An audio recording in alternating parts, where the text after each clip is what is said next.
Marcos capítulo 12, versículo 30, por favor. Y en ese texto vemos cómo el Señor dice: y amarás al Señor tu Dios con todo tu corazón y con toda tu alma y con toda tu mente y con todas tus fuerzas. Esta mañana vamos a reflexionar acerca de esta porción que habla con toda nuestra alma. Hemos empezado primero siendo enseñados a través de lo que significa amar a Dios con nuestro corazón, ¿verdad? Hoy vamos a compartir amar a Dios con toda nuestra alma, un tema realmente muy, muy, muy apasionante. Y para esto pues tenemos que empezar orando y pidiéndole al Señor que nos guíe en esta reflexión. Señor, continuamos orando, agradeciéndote por tu palabra, tener el privilegio de reunirnos acá en torno a tu escritura, principalmente en torno a tu persona, que ha revelado una escritura que hoy podemos compartir. Gracias por tu presencia en medio de cada uno de nosotros. Amén. Bien, cuando la escritura habla de alma, para que podamos entender básicamente el estudio, habla acerca de nuestra persona como tal. En el Nuevo Testamento, básicamente esta persona va a estar, digamos que, especificada sobre lo que conforma nuestro ser. Se refiere a nuestros pensamientos, a nuestro estado emocional y a nuestras acciones. Y esto vamos a desarrollarlo en esta mañana. Es muy, muy, muy interesante. Así que amar a Dios con el alma, básicamente vamos a centrarlo en la actividad emocional del ser humano. Y vamos a ver por qué razón. Porque vamos a ver que las emociones son muy, muy importantes. De hecho, Dios nos ha constituido con esta capacidad emocional porque las emociones son directamente, mis hermanos, la causa de nuestras acciones. Y nosotros simplemente tenemos que vernos a nosotros mismos de una manera muy elemental para darnos cuenta que nosotros no vamos a tener acciones específicas si emociones no llegan a, digamos, a activarnos de alguna manera. Y me refiero a acciones diversas como el odio, el deseo, la tristeza, la angustia, diferentes emociones que el Señor ha puesto en nosotros y son catalizadores para nuestras acciones. No podemos básicamente nosotros hacer una acción si las emociones no nos impulsan. Y eso es vital, ¿verdad? Esencial para nosotros. Y otra cosa, en nuestra condición, hermano, nosotros somos más influenciados por las emociones que por la razón. Es decir, los sentimientos son más tenaces en nuestra vida que las ideas. Y creo que podríamos nosotros también ver para nosotros mismos y darnos cuenta que muchas veces nosotros tenemos que tener esa lucha, ¿verdad?, en hacer según principios y no según nuestros impulsos. Nuestros impulsos son esenciales, repito, porque nos llevan a acciones. De nuevo, el punto, la condición, es que los sentimientos son más tenaces que las ideas. De hecho, los sentimientos no desisten. Ahí van a estar tratando de impulsarnos y de llevarnos a acciones específicas, aun cuando sea ilógico, hermanos, o aun cuando sea apartado de la voluntad de Dios. Y por ejemplo, tenemos los ejemplos de las adicciones, entre otras cosas, ¿verdad? Somos movidos, ¿verdad?, recordemos, por emociones, por necesidades, etcétera, que activan las emociones, pero no necesariamente cuando las emociones son las que dictan lo que debemos de hacer, los resultados no son siempre la voluntad de Dios. Y por allí empezamos a ver que necesitamos ver cómo la Escritura nos va dando pues la solución a esta condición humana. Ahora, las emociones reaccionan ante las motivaciones. Ya vamos a ver acá la información que tenemos por acá. Por ejemplo, los que hemos tenido y los que tienen niños pequeñitos, ¿verdad? sabemos que la irritabilidad de un niño, ¿verdad?, es movido por el hambre, por el sueño, por el frío, y se manifiesta, por ejemplo, en llanto, ¿verdad? Entonces, hay una motivación primero, activa una emoción y luego activa una conducta. Es decir, el niño no llora porque llora, decimos nosotros. No solamente llora porque está triste, sino que detrás de eso todavía hay una motivación por lo cual está haciendo lo que está haciendo, ¿verdad? Ahora, nuestros sentimientos son motivados, por ejemplo, por poner uno de los tantos ejemplos, por la esperanza que tenemos en la venida de nuestro Señor Jesucristo. Esta motivación inunda nuestras emociones porque debemos de sentir algo en esa motivación. Hemos sido coherederos en Cristo Jesús y todas esas palabras nos mueven no solamente a acciones o a pensarlo, sino que nos mueven a emociones, ¿verdad? Nos emocionamos y decimos, pues bueno, estamos motivados y esperamos la venida del Señor Jesucristo. Ahora, con toda esta breve introducción, empezamos con el tema y ya vemos la necesidad de esta primera frase. Nuestras emociones deben ser santificadas por medio de motivaciones santas. Por eso hablábamos de motivaciones. Hermanos, esa es una pregunta importante. ¿Qué nos motiva? ¿Qué nos motiva para acciones? Por eso es que estamos hablando, antes de las emociones hay motivaciones. ¿Qué nos motiva? Por eso es que estas motivaciones deben ser influenciadas por, y ahí está el punto, según nuestras meras necesidades, según nuestra cosmovisión, lo que nosotros pensamos, nuestras percepciones quizás. ¿Cómo vamos a motivar nosotros nuestras emociones? Y hermanos, la salud espiritual se alimenta de motivaciones santas. Es decir, nuestra salud espiritual se va a establecer según las motivaciones que tenemos.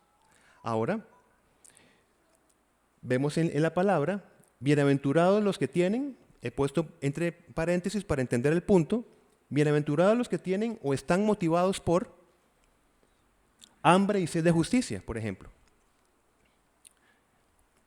Porque ellos serán saciados, ¿verdad? Es una forma de verlo. Bienaventurados los que tienen motivaciones específicas según la voluntad de Dios.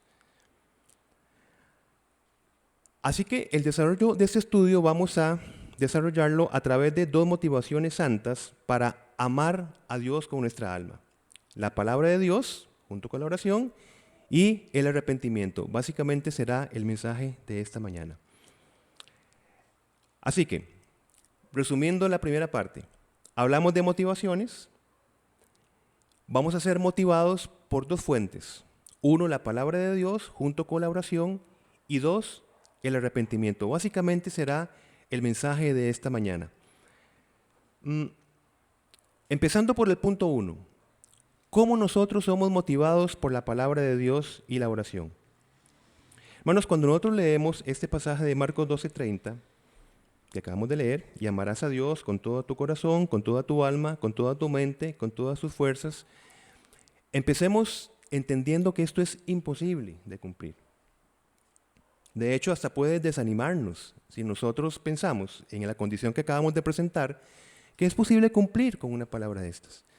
El punto es que está aquí como una exhortación, como un imperativo. Amarás a Dios. Y esto desde el Antiguo Testamento, desde Deuteronomio. Pero vean la condición. El Señor nos dice, amen a Dios con todo su corazón. Y vamos a ver, no con una parte del corazón. Amen a Dios con toda su mente, con todas sus fuerzas. Pero ni eso es posible en una persona que podemos ver, con la que nos podemos relacionar. ¿Cómo será posible hacia el Señor, que no podemos ver? Pero está allí en la Escritura. Así que tenemos que reflexionar sobre esto. Pero la gran ventaja, hermanos, es que de Dios es toda iniciativa.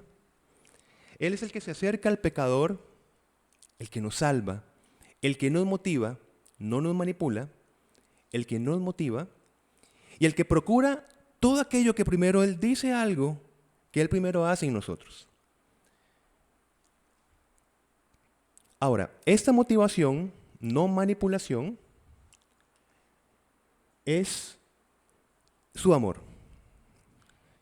Como leímos en uno de esos estudios en Oseas 11:4, dice el Señor, con cuerdas humanas los atraje, con cuerdas de amor. El Señor nos motiva básicamente con su amor, para que nosotros respondamos a su amor. Ahora, ¿cuál es nuestro papel en esto? Nuestro papel entonces es responder al amor de Dios, responder a la iniciativa de Dios. Y este pasaje es muy importante, mis hermanos. El pasaje de Juan, primera de Juan 4:19. Nosotros le amamos a Él porque Él nos amó primero. Ahora volvamos a la pregunta que hicimos. ¿Cómo es posible amar a Dios? Con toda nuestra fuerza, con toda nuestra mente, con todo nuestro corazón y con toda nuestra alma. Pues este proceso empieza desde la iniciativa de Dios mismo. Nosotros amamos porque Dios nos amó primero. Ahora, esta respuesta, mis hermanos, y ya aquí podemos entrar en un nuevo parámetro. Si preguntamos en este momento, ¿cómo nosotros amamos a Dios? ¿Cómo nosotros amamos a Dios? Y la respuesta es dejándonos amar por Dios. Y quizás esto no calza dentro de nuestro entendimiento relacional. Pero es que estamos hablando de un parámetro que el Señor revela en nosotros que es imposible de cumplir. ¿Cómo nosotros amamos según el amor de Dios? Dejándonos amar por el amor de Dios y respondiendo al amor de Dios. Así que es posible que hayan unos que amen más y otros que amen menos. ¿Cómo?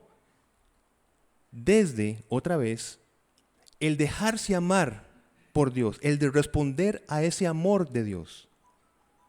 Amamos a Dios porque Él nos amó primero. Y esta respuesta que el Señor nos da y esta motivación que el Señor procura tiene un orden específico. Un orden específico que nosotros lo vamos a ver en Romanos 6:17. Dice el apóstol Pablo a los romanos, pero gracias a Dios, vean que todo es de Dios, gracias a Dios.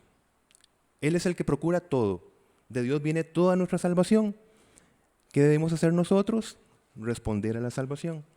Del Señor viene el amor. ¿Qué debemos de hacer nosotros? Responder al amor.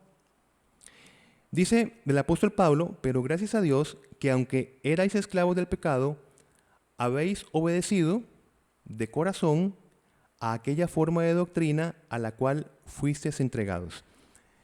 He resaltado palabras claves en este versículo porque recordemos, estamos hablando de motivaciones. ¿Cómo el Señor nos motiva? El Señor nos motiva, según el primer punto, a través de su palabra, ¿verdad? Nos motiva a través de su palabra, pero hay un orden, porque no solamente vamos a ser motivados en nuestra manera de pensar, sino que vamos a ser motivados en nuestras emociones y vamos a ser motivados en nuestra conducta. Por eso hablamos que hay un orden. Y tenemos que verlo de atrás para adelante. Primero, doctrina. ¿Lo ven acá? Es decir, todo lo que el Señor ha revelado para nosotros, la doctrina, lo que tenemos en la Escritura. Esta doctrina la doctrina motiva nuestra mente, ¿verdad? Nuestro intelecto. Luego, es motivado nuestro corazón. Y luego es motivada nuestra obediencia o nuestras acciones. Todo viene del Señor y a la vez viene en un orden específico.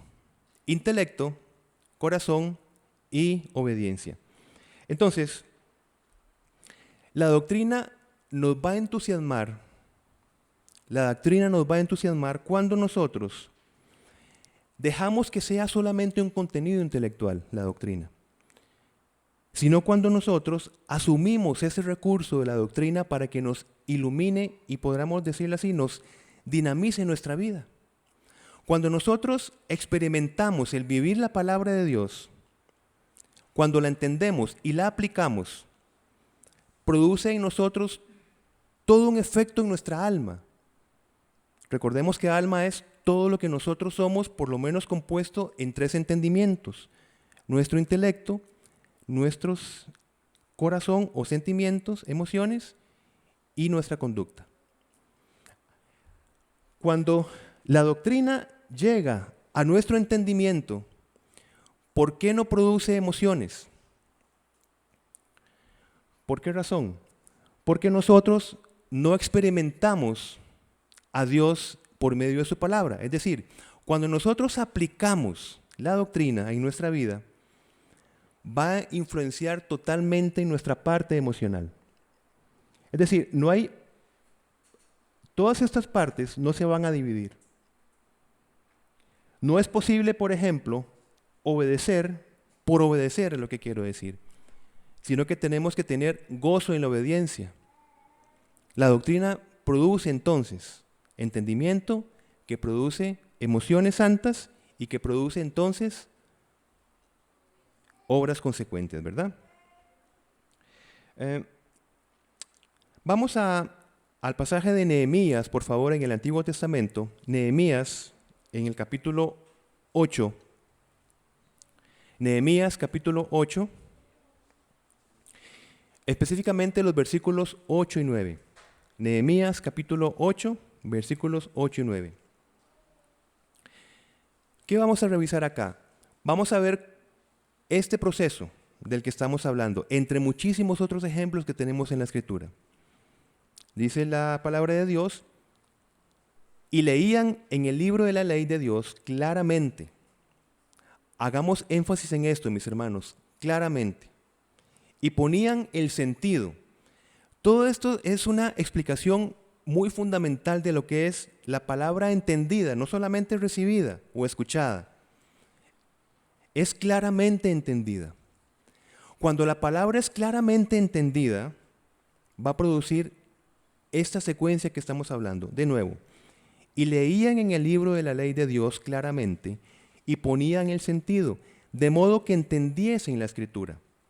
Y Nehemías el gobernador y el sacerdote Esdras escriba y los levitas que hacían entender al pueblo, dijeron a todo el pueblo: día santo es a Jehová nuestro Dios, no os entristezcáis ni lloréis, porque todo el pueblo lloraba oyendo las palabras de la ley. Vean este orden: entendiendo la doctrina impacta en nuestras emociones. Y el texto luego va a continuar dando explicaciones acerca de las reformas, llamémosle así, conductuales, que hicieron a través de este procedimiento. Llega la doctrina, impacta las emociones y produce acciones consecuentes. Pero ven qué importante que primero se entiende la doctrina claramente para que impacte las emociones, ¿verdad? Esto es muy importante. Así que las emociones santas van a buscar ser motivadas constantemente por la fe. He escogido acá este pasaje de 1 de Pedro 1:8 que dice: a quien amáis sin haberle visto, en quien creyendo, aunque ahora no lo veáis, os alegráis con gozo inefable y glorioso. Hermanos, según este pasaje les preguntaría: ¿dónde vemos nosotros que es el origen de las emociones santas acá? Y una pista está después de la coma. La fe, ¿verdad? En quien creyendo. ¿Por qué? Vean que con Nehemías hemos hablado que debemos de entender claramente la Escritura. Claramente la Escritura. Esto quedó claro, valga la redundancia. Pero si todo fuese un ejercicio intelectual, pero no es así, sino que requerimos este otro ingrediente importantísimo que es la fe. Es creer lo que estamos entendiendo. Ahora, ¿en quién creyendo qué va a producir el creer? ¿Qué va a producir la fe? ¿Qué tipo de emoción va a producir? Según ese texto, una alegría, un gozo inefable. Inefable quiere decir algo difícil de explicar con palabras, ¿verdad? Un gozo inefable y glorioso. Entonces ya avanzamos un poco más acerca de motivar nuestras emociones. No es solamente hacer estudios específicos y claros de la palabra de Dios a nivel intelectual, sino es creer esta palabra, entregarnos a esta palabra, vivir esta palabra.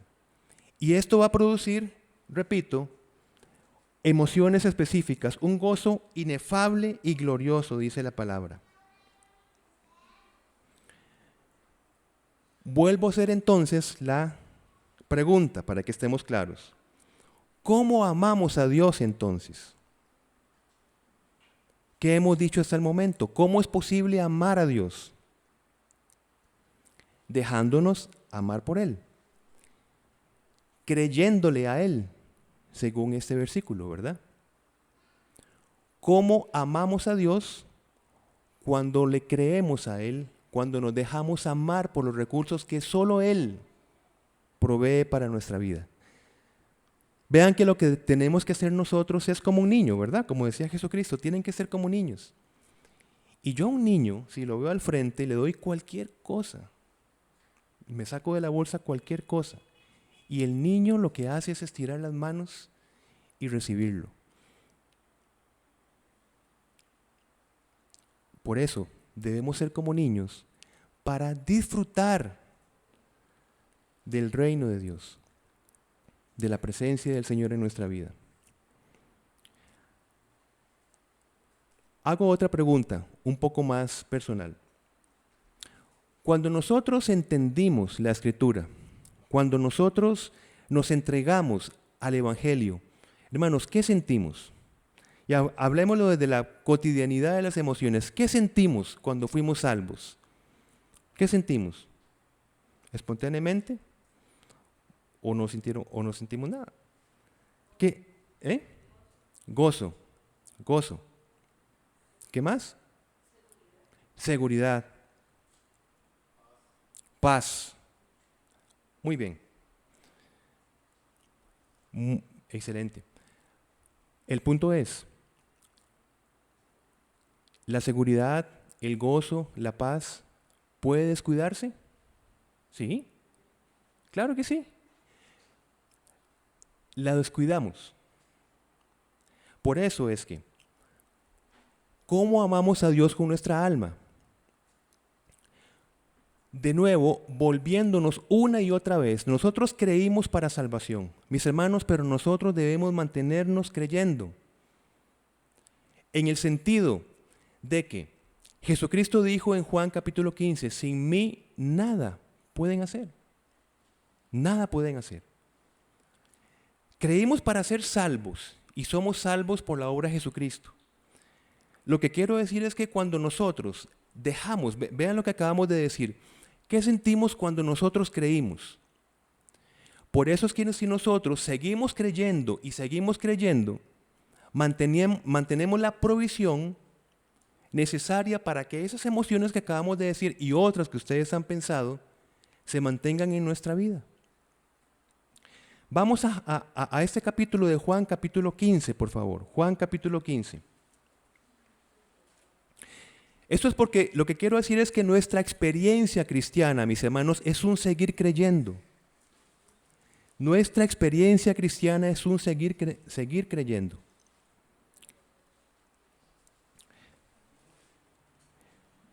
El versículo 5 del capítulo 15 dice, separados de mí, nada podéis hacer. Basémonos en este principio. Nada podemos hacer sin el Señor, ¿verdad?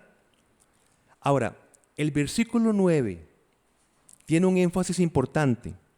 Versículo 9 dice, permaneced en mi amor. Permanezcan en mi amor. Y el versículo 11, el énfasis es, estas cosas os he hablado para que mi gozo esté en vosotros y vuestro gozo sea cumplido. Entonces ya nos acercamos más al entender cómo amamos a Dios con nuestra alma. Ya tenemos otro ingrediente más. Permaneciendo en los recursos del Señor. Recordemos, del Señor es toda provisión. No es una provisión una vez y para siempre. Quiero decir que nosotros, para mantenernos en el amor de Dios, debemos constantemente estar respondiendo al amor de Dios. Y esto implica permanecer en el amor de Dios. Porque sí es posible que si nosotros no permanecemos en el amor de Dios, dice Jesucristo, separados de mí, ¿qué podemos hacer? Nada. Pero vean que Jesucristo está relacionando, versículo 11, un estado muy importante, que es el gozo de la salvación. Estas cosas os he hablado, es decir, lo que nos habló en el versículo 5, separados de mí no pueden hacer nada. Entonces, permaneciendo en su amor, versículo 9, estas cosas producirán que el gozo sea cumplido, dice el Señor. ¿Lo ven en el versículo 11? Todo esto es en el marco, repito, de lo que estamos hablando. Nosotros amamos a Dios, ¿cómo? Dejándonos amar por Dios.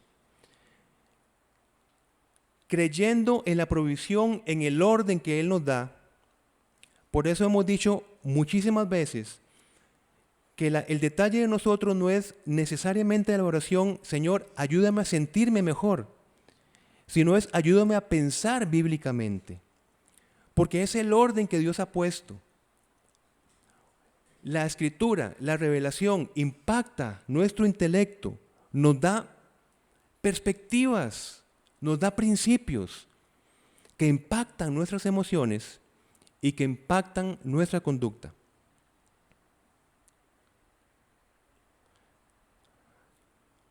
Esto es para hablar acerca de la provisión de la palabra de Dios. Ahora, hermanos, el Señor quiere que nosotros, para vernos muy espirituales, reprimamos las emociones.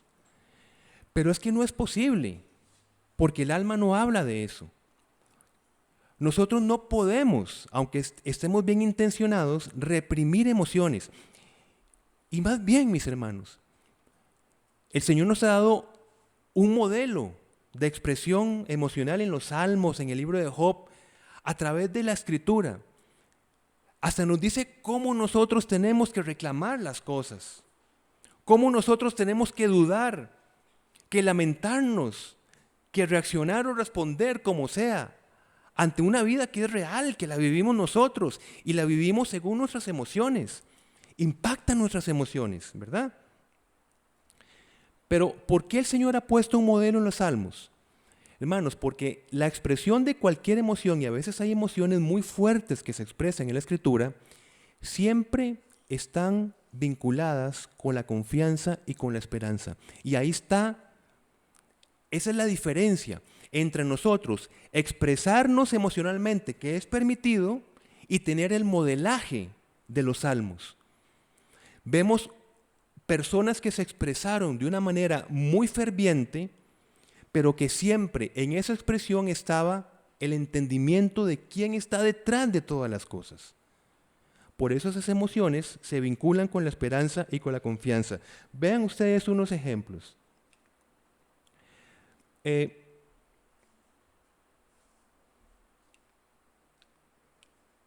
Vamos a ver.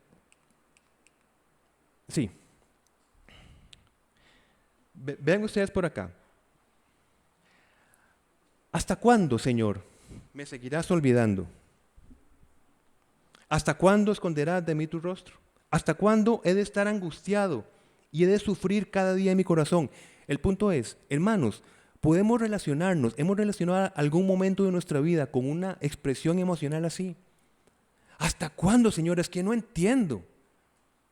Es que ya no puedo con esa situación.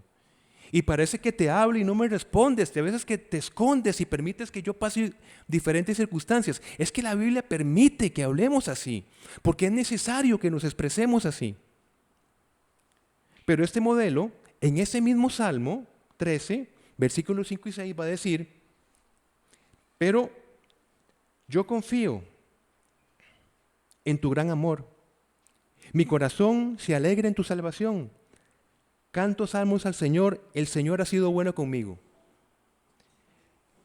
Nos permite expresarnos, hermanos, pero vinculados siempre con esperanza y confianza. Por eso es que hasta el Señor mismo nos dice: quéjense, necesitan hacerlo porque yo los conozco, yo los crié, los hice, los formé.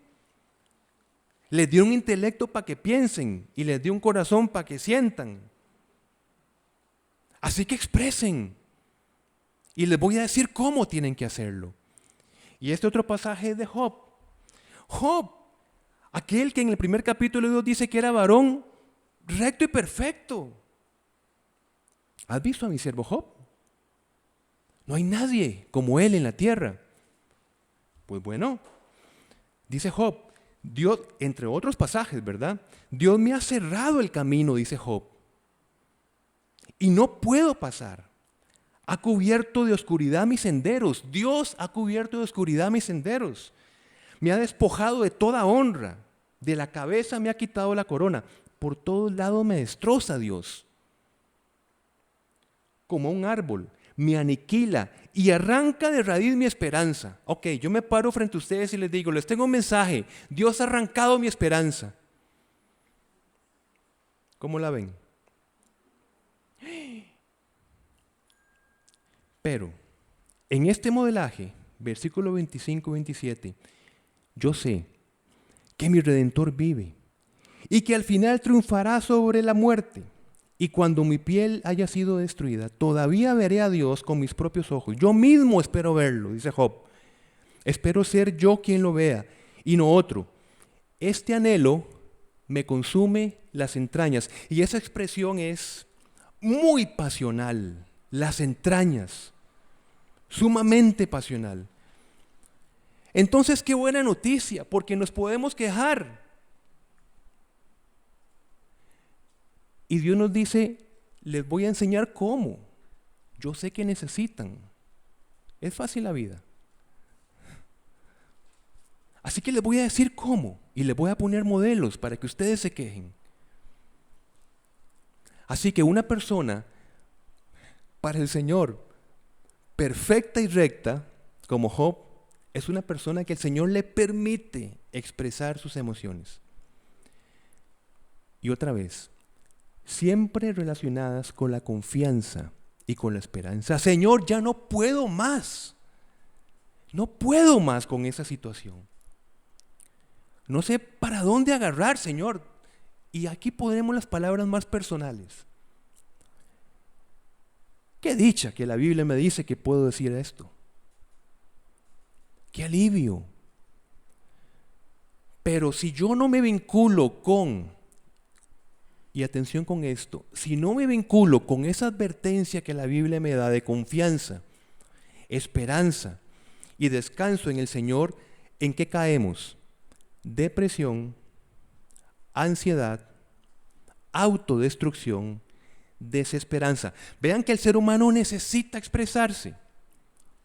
Pero si no cumplimos la segunda parte del proceso, todo lo que acabamos de decir es un mundo de desesperanza. Y no significa que un cristiano no puede angustiarse para caer en la ansiedad y en la depresión. Significa que tiene primero que entender que puede expresarse, puede sentir temor, angustia, puedo hacerlo. Pero si yo vinculo en esta condición la confianza en el Señor, entonces no permanezco en depresión y en ansiedad. No permanezco. Nosotros pecamos, sí, pero el punto es que el llamado es no permanecer en el pecado. y es la nueva condición que tenemos en Cristo. Así que podemos deprimirnos, claro que sí, pero la esperanza en Cristo no nos va a llevar a permanecer en depresión como una desesperanza existencial. Tenemos esperanza en Cristo. Vean Job como está diciendo, pero yo sé que mí... Y esta es la diferencia de un pueblo redimido manejando sus emociones, tan reales como cualquier otra persona, pero nosotros sabemos que el Redentor vive. Y ahí está la diferencia de un pueblo que vive sus emociones, pero ancladas y vinculadas con el Salvador. Y es una gran diferencia, es una buena noticia, hermanos, porque no dejamos de ser seres humanos, qué dicha. Siendo salmos no nos convertimos en arcángeles, ni en unas cositas que le ponen aquí a las personas. Somos seres humanos, pero vinculados con un nuevo modelo esperanzador para vivir nuestras emociones. Y Jesús, modelo de humanidad perfecta, dice el versículo más pequeño de la Escritura. Jesús lloró. Jesús lloró. Juan 11:35. Lo resume de esa manera. Y Jesús expresaba sus emociones. En Getsemaní, tomando a Pedro y a los dos hijos de Zebedeo, comenzó a entristecerse y angustiarse. El hombre perfecto. Es más, busquemos Mateo 26, porque es un texto riquísimo para verlo. Mateo 26, versículo 37. Es maravilloso esto para lo que estamos hablando. Mateo 26, versículo 37. Dice: y tomando a Pedro y a los dos hijos de Zebedeo, comenzó a entristecerse y angustiarse, dice, en gran manera. Entonces, versículo 38, Jesús les dijo, hermanos, les dijo, es decir, expresó sus emociones, no escondió sus emociones, no reprimió, yo lo siento por dentro, pero Dios mío, es una cuestión entre tú y yo y tú te vas a encargar. Les dijo, mi alma está muy triste, les dijo, hasta la muerte. ¿Y por qué estas emociones eran santas? Es lo que quiero decir. ¿Por qué? Veamos versículo 42. Jesús es nuestro modelo de expresión, de compartir emociones. Versículo 42. Porque estaba bajo la voluntad del Padre esas emociones. Padre mío, si no puede pasar de mí esta copa sin que yo la beba, hágase tu voluntad. ¿Qué estaba predominando en el modelo que acabamos de ver en Romanos? Están las emociones, pero ¿qué está predominando? La palabra de Dios, la doctrina de Dios. Pero si en nuestra vida esto es lo que prevalece, vamos para abajo. No se haga mi voluntad. Estoy triste hasta la muerte. No me siento un poco incómodo con la situación. Hasta la muerte. Pero hágase tu palabra. Y luego, ¿qué produjo ese modelo? Que Jesús fuese a cumplir la voluntad del Padre voluntariamente. Entregó su cuerpo, sus acciones, su voluntad. Se entregó. Y es nuestro modelo. Jesús expresó. Ay, qué terrible que Jesús en esos momentos no nos hubiera dejado un modelaje de expresión. ¿Cómo hacemos? Pero lo sujetó a la doctrina. Se hace tu voluntad. Tiene derecho Jesús a entristecerse y a compartirlo. Jesús, pero el Mesías, el libertador. ¿Cómo es posible? Qué vulnerable que vemos ahora al Mesías. Qué importante es este pasaje, hermanos. Sujeta a la voluntad de Dios y le llevó a una acción consecuente. Además, versículo 44. La emoción santa, primero, estaba sujeta a la voluntad de Dios y luego a la dependencia de Dios. Versículo 44. Y dejándolo se fue de nuevo y oró por... diciendo las mismas palabras. Hermanos, ¿saben qué sucede? Y lo hablo desde mí primero. Nosotros no entendemos que estamos en una lucha espiritual. No entendemos que las emociones agudas con lo que nosotros vivimos no es cuestión de una oracioncita, Señor, ayúdame. Miren, Jesucristo, por tercera vez, pero no han podido velar conmigo ni siquiera una hora. Es que nosotros tenemos problemas emocionales y pensamos que los superamos con un Padre Nuestro. Es que tenemos que luchar espiritualmente. Porque si no, no vamos a vivir los recursos que el Señor nos da. Jesucristo estaba triste en gran manera y lo vemos por tercera vez orando. Otra vez, mis hermanos, no es una pequeña oración cuando estamos en un estado emocional específico. Estamos hablando de emociones específicamente hoy.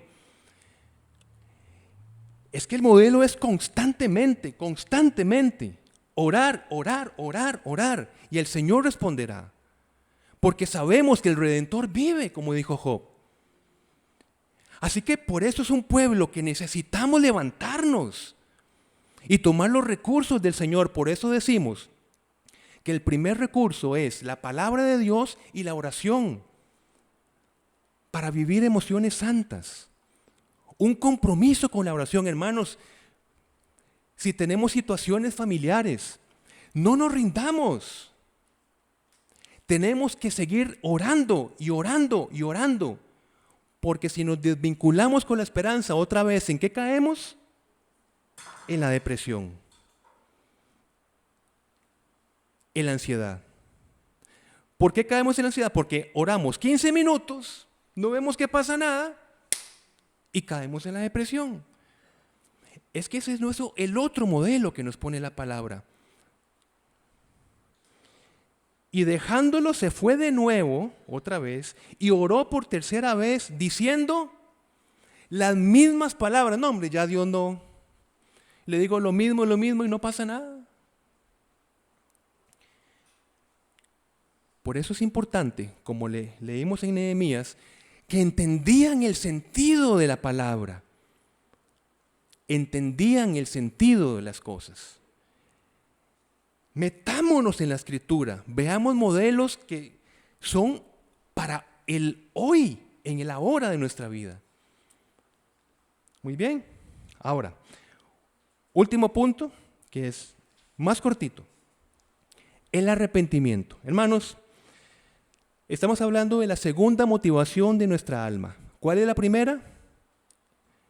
La palabra de Dios junto con la oración, ¿verdad? Quedó claro. La palabra de Dios motiva nuestras emociones, la oración también, ¿verdad? Ahora, la otra motivación, el arrepentimiento. Hermanos, nada más quiero ver por acá. Dice, esto es una lámina importante para mí. Cambiemos la preocupación por una ocupación. Ocupémonos de responder al amor de Dios. Hermanos, ¿está preocupado? ¿Tenemos derecho a estar preocupados? ¿Sí o no? Sí. Bueno, ahora, muy bien, tenemos derecho, pero ahora ocupémonos de responder al amor de Dios. ¿Cómo? Porque Dios es el que en vosotros produce así el querer como el hacer, por su buena voluntad. Si está preocupado, ocupémonos en responder al amor de Dios. ¿Cómo el Señor demuestra su amor? Dándonos su palabra. Y esa palabra va a producir el querer como el hacer. Es un modelo, yo lo veo en toda la Escritura. El modelo existencial nuestro. Entender, sentir y hacer.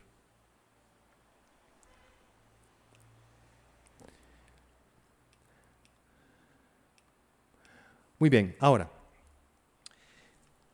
con respecto a la conversión, cuando nosotros nos convertimos, ¿verdad? Esta palabra que utilizamos nosotros cuando nosotros nos entregamos a nuestro Salvador. Miren, la conversión es muy importante que nosotros la entendamos como un equilibrio entre un aspecto negativo, es decir, rechazamos, dejamos el pecado, nos desvinculamos sentimos el pecado, todo esto es negativo, la parte negativa de la conversión, y la parte positiva de la conversión es me vuelvo, me acerco, me entrego a un Salvador. Así que un verdadero evangelismo hablará de estos dos aspectos, porque si nosotros nos volvemos a un Salvador es porque previamente hemos reconocido la necesidad de un Salvador.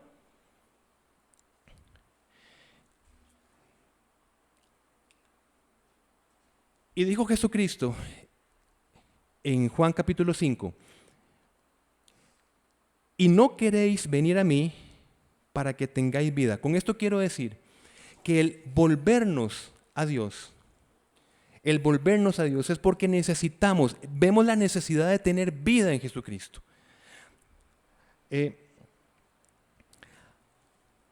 ¿Por qué hablo de todo esto? Porque el aspecto emocional del arrepentimiento, ya que estamos hablando de emociones, es muy importante, porque nos lleva a una conducta que, como lo hablamos en los Salmos, deben de relacionarse con la confianza y la esperanza en el Señor. Por ejemplo, Judas. Judas tuvo un remordimiento, ¿verdad? ¿Cuál fue la diferencia también con la tristeza y con la angustia que tuvo Pedro? Que Judas se quedó con la culpa allí y no se vinculó con la esperanza de restauración y le llevó, como sabemos, al suicidio, a la muerte. Pedro se angustió en gran manera también. Había traicionado al Señor Jesucristo, pero se vincula con una esperanza y esa es una gran diferencia. Así que hay personas que llegan y dicen, yo he hecho esto en mi vida y estoy muy triste de lo que he hecho, el mal que le ha causado a las personas. ¿Es posible pensar así? Claro. Pero lo mismo con los salmos. Si esa tristeza, esa angustia, ese arrepentimiento, ese darse cuenta de la condición, no se encuentra con el aspecto positivo de la situación, que es con un Salvador, son personas que terminan autodestruyéndose. Es que tenemos derecho a decir, pero es que he hecho las cosas mal. ¿O no? Claro que sí. Otra vez, tenemos derecho a pensar, es necesario. Es más, tenemos que estarlo reflexionando, pero junto con la otra parte, ¿verdad? Junto con la otra parte. Tengo quien me ama a pesar de mí mismo y de lo que he hecho. Tengo quien me recibe y quien me ama. ¿Ven ustedes? Dice, por ejemplo,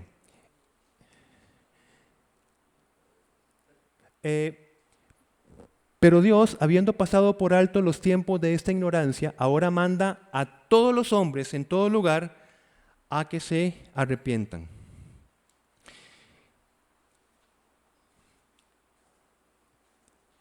Dice, para ir terminando esta mañana, me pareció muy interesante lo que leí en Mateo, vamos a ver.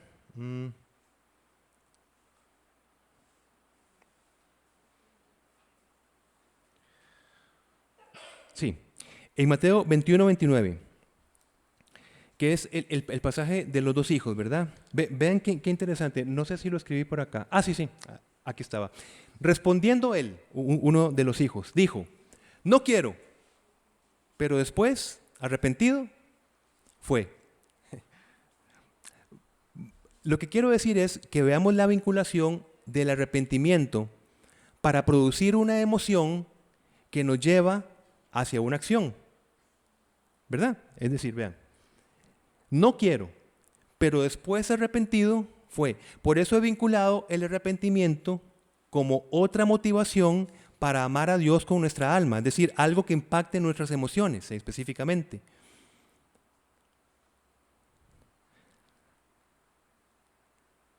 Y el último pasaje que tengo para esta mañana, a mí me impactó muchísimo.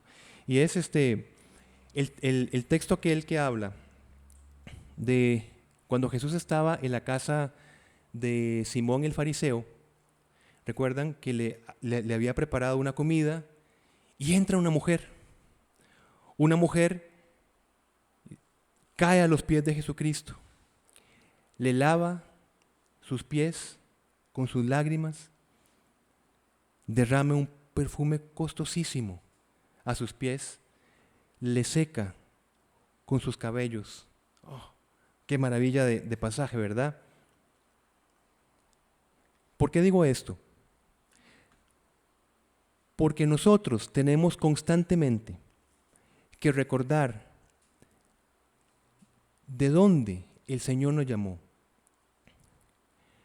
cómo el Señor nos perdona constantemente nuestros pecados.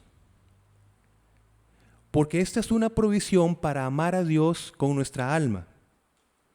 De nuevo, ¿cómo amamos a Dios con nuestra alma? Por medio del arrepentimiento.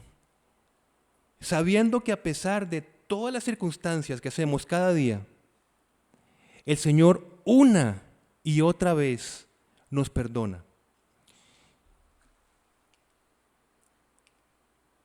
Mas aquel a quien se le perdona poco,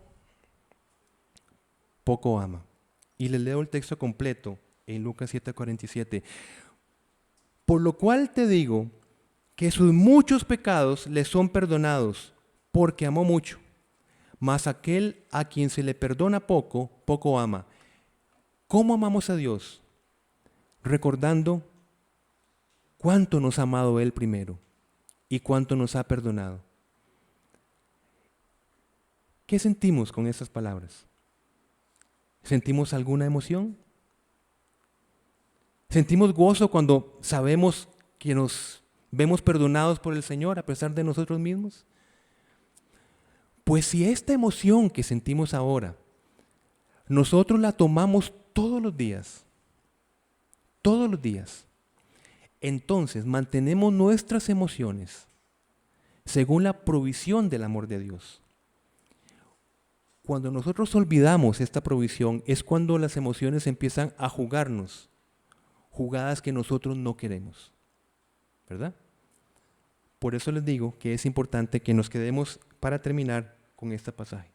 Mas aquel a quien se le perdona poco, poco ama. Si nosotros nos seguimos moviendo por nuestras emociones, es porque las emociones no han sido impactadas por una palabra como esta.